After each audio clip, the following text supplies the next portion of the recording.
ಮಧ್ಯಪ್ರದೇಶದಲ್ಲಿಂದು ಆಯೋಜಿಸಲಾಗಿದ್ದ ರೈತ ಸಮ್ಮೇಳನವನ್ನು ಉದ್ದೇಶಿಸಿ ವಿಡಿಯೋ ಕಾನ್ಫರೆನ್ಸ್ ಮೂಲಕ ಮಾತನಾಡಿದ ಪ್ರಧಾನಿ ನರೇಂದ್ರ ಮೋದಿ ನೂತನ ಕೃಷಿ ಕಾಯ್ದೆಗಳ ಕುರಿತು ಪ್ರಸ್ತಾಪಿಸಿದರು. ಈ ಕುರಿತ ಸಮಗ್ರ ವರದಿ ಇಲ್ಲಿದೆ. ಸಮ್ಮೇಳನ ಉದ್ದೇಶಿಸಿ ವಿಡಿಯೋ ಕಾನ್ಫರೆನ್ಸಿಂಗ್ ಮೂಲಕ ಮಾತನಾಡಿದ ಪ್ರಧಾನಿ, ಕೃಷಿಕರು ಆತಂಕಕ್ಕೆ ಒಳಗಾಗುವ ಅಗತ್ಯವಿಲ್ಲ. ಕನಿಷ್ಠ ಬೆಂಬಲ ಬೆಲೆ ಮುಂದುವರಿಯಲಿದೆ.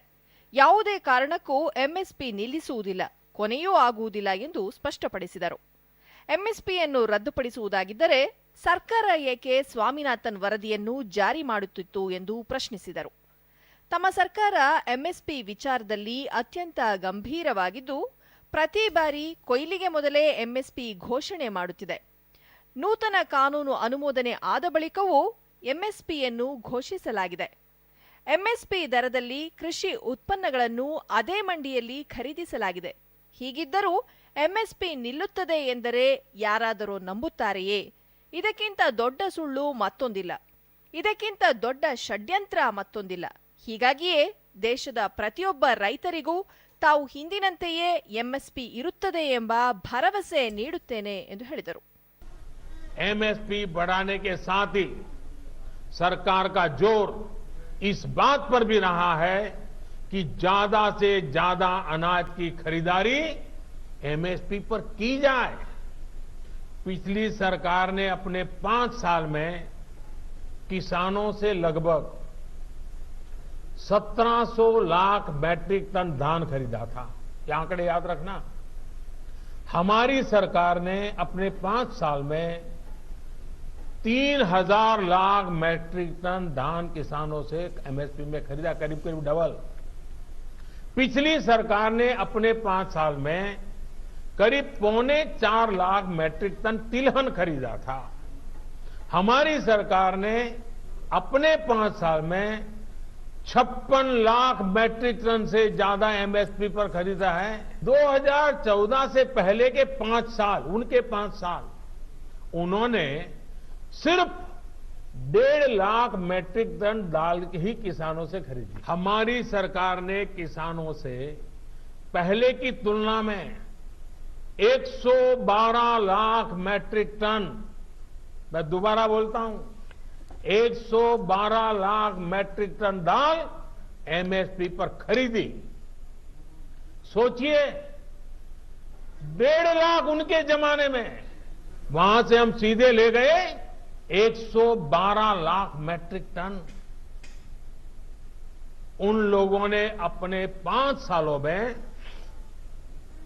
दाल किसानों को, दाल पैदा करने वाले किसानों को कितना रुपया दिया? 650 करोड़ रुपए. हमारी सरकार ने क्या किया? हमने करीब करीब 50,000 करोड़ रुपए दाल पैदा करने वाले किसानों को दिया. ಹಿಂದಿನ ಸರ್ಕಾರಗಳಲ್ಲಿ ಗೋಧಿಗೆ ಪ್ರತಿ ಕ್ವಿಂಟಾಲ್ಗೆ 1,400 ರೂಪಾಯಿ ಇತ್ತು. ತಮ್ಮ ಸರ್ಕಾರ ಪ್ರತಿ ಕ್ವಿಂಟಾಲ್ ಗೋಧಿಗೆ 1,975 ರೂಪಾಯಿ ನೀಡುತ್ತಿದೆ. ಭತ್ತಕ್ಕೆ ಹಿಂದಿನ ಸರ್ಕಾರದಲ್ಲಿ 1,310 ರೂಪಾಯಿ ಇತ್ತು. ತಮ್ಮ ಸರ್ಕಾರ ಪ್ರತಿ ಕ್ವಿಂಟಾಲ್ ಭತ್ತಕ್ಕೆ 1,870 ರೂಪಾಯಿ ನೀಡುತ್ತಿದೆ. ಜೋಳ ಹಾಗೂ ಬೇಳೆ ಕಾಳುಗಳಿಗೂ ಎಂಎಸ್ಪಿಯನ್ನು ಹೆಚ್ಚಿಸಲಾಗಿದೆ ಎಂದು ತಿಳಿಸಿದರು. हाल ही में एक जगह पर धान पैदा करने वाले किसानों ने मिलकर एक चावल कंपनी के साथ समझौता किया है. इससे उनकी आमदनी 20% बढ़ी है.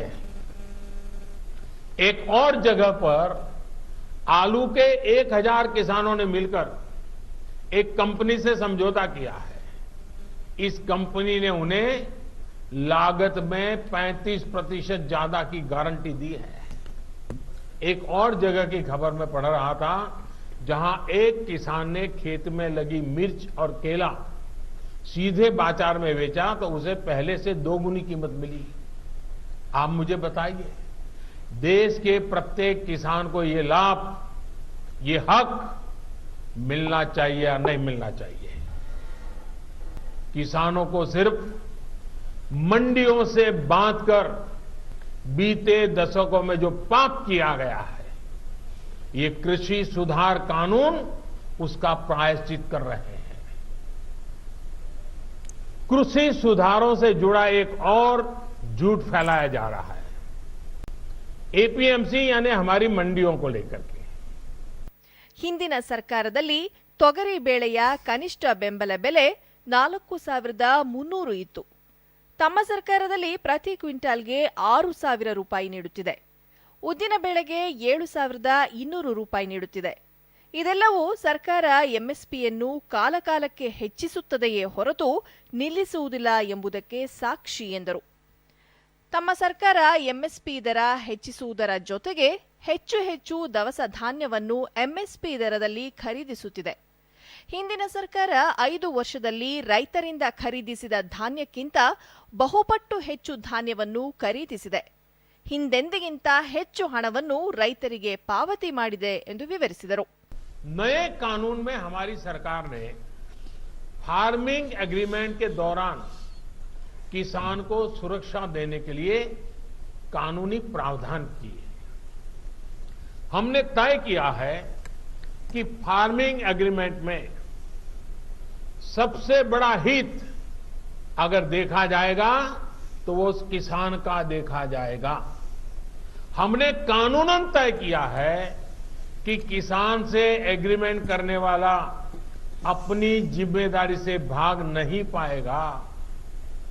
जो किसान को उसने वादा किया होगा वो स्पॉन्सर करने वाले को, वो भागीदार को उसे पूरा करना ही होगा। अगर नए किसान कानून लागू होने के बाद कितने ही उदाहरण सामने आ रहे हैं जहां किसानों ने अपने इलाके में एसडीएम से शिकायत की और शिकायत के कुछ ही दिन के भीतर किसानों को अपना बकाया मिल गया। ಹೊಸ ಕಾನೂನುಗಳ ಪ್ರಯೋಜನ ಈಗಾಗಲೇ ರೈತರಿಗೆ ದೊರಕಲು ಆರಂಭಿಸಿದೆ ಎಂದ ಅವರು, ಎಪಿಎಂಸಿ ಮಾರುಕಟ್ಟೆಯ ಬಗ್ಗೆ ಹರಡಲಾಗುತ್ತಿರುವ ವದಂತಿಗಳ ಬಗ್ಗೆ ಮಾತನಾಡಿ, ರೈತರಿಗೆ ತಮ್ಮ ಸರ್ಕಾರ ಎಲ್ಲಿ ಬೇಕಾದರೂ ತಮ್ಮ ಧಾನ್ಯ ಮಾರಲು ಅವಕಾಶ ನೀಡಿದ್ದು, ಇದರ ಜೊತೆಗೆ ಅವರಿಗೆ ಮಂಡಿಯ ಜೊತೆಗೆ ಪರ್ಯಾಯ ಅವಕಾಶಗಳನ್ನು ನೀಡಿದೆ ಎಂದರು. ಈ ಕುರಿತು ಉದಾಹರಣೆಗಳೊಂದಿಗೆ ವಿವರಿಸಿದರು. हमने कानून में क्या किया है? हमने कानून में किसानों को आजादी दी है। मंडी के अलावा किसान चाहकर भी अपनी फसल कहीं और नहीं बेच सकता था। नए कानून में हमने सिर्फ इतना कहा है कि किसान अगर उसको फायदा नजर आता है तो पहले की तरह जाके मंडी में बेचे, और बाहर उसको फायदा होता है तो मंडी के बाहर जाने का उसको हक मिलना चाहिए, उसकी मर्जी को।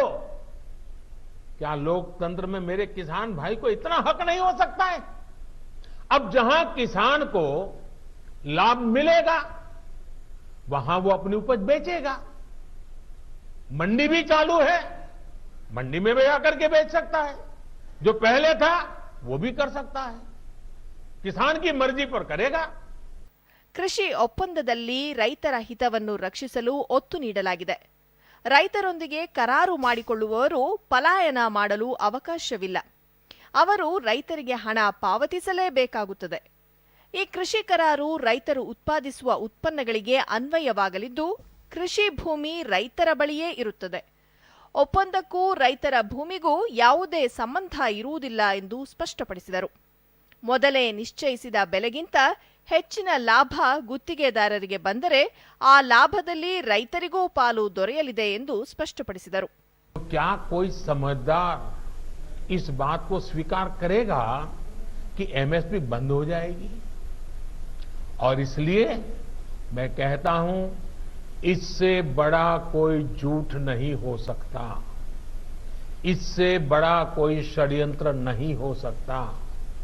और इसलिए मैं देश के प्रत्येक किसान को ये विश्वास दिलाता हूं कि पहले जैसे एमएसपी दी जाती थी वैसे ही दी जाती रहेगी।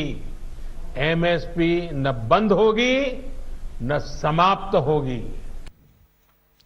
ಕೆಲವರು ಕೃಷಿ ಸುಧಾರಣೆಗಳ ಬಗ್ಗೆ ವದಂತಿ ಹಬ್ಬಿಸುತ್ತಿದ್ದಾರೆ.